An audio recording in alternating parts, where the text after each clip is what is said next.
26 જાન્યુઆરી એ આપણો રાષ્ટ્રીય તહેવાર છે। 15 ઓગસ્ટ 1947 ના દિવસે આપણો દેશ આઝાદ થયો હતો। ત્યારબાદ દેશનું બંધારણ તૈયાર કરવા માટે બંધારણ સમિતિની રચના કરવામાં આવી હતી। બંધારણ ઘડવાનું કામ ડોક્ટર બાબા સાહેબ આંબેડકરે કર્યું હતું। આ બંધારણ 26 જાન્યુઆરી 1950 ના રોજ અમલમાં આવ્યું હતું। ત્યારથી જ ભારત પ્રજાસત્તાક રાષ્ટ્ર બન્યું હતું। ત્યારથી દર વર્ષે આ દિવસને રાષ્ટ્રીય તહેવાર તરીકે ઉજવવામાં આવે છે। 26 જાન્યુઆરીના દિવસે સવારે શાળાઓ અને સરકારી કચેરીઓમાં ધ્વજવંદન કરવામાં આવે છે। રાષ્ટ્રધ્વજને સલામી આપવામાં આવે છે અને રાષ્ટ્રગીત બોલવામાં આવે છે। દિલ્હીમાં લશ્કરી વાહનો સાથે તળેપાખોની પરેડ થાય છે।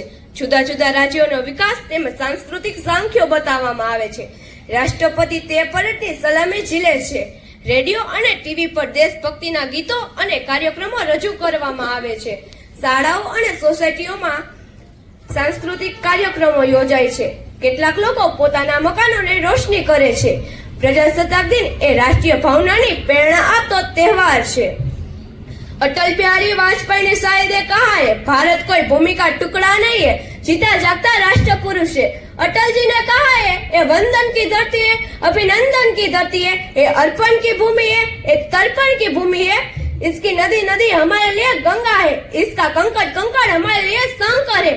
हम जिएंगे तो इस भारत के लिए और मरेंगे तो भी इस भारत के लिए, और मरने के बाद भी गंगा जल में बहती हुई हमारी अस्थियों को कोई कान लगाकर सुनेगा तो एक ही आवाज आएगी, भारत माता की जय। आभार।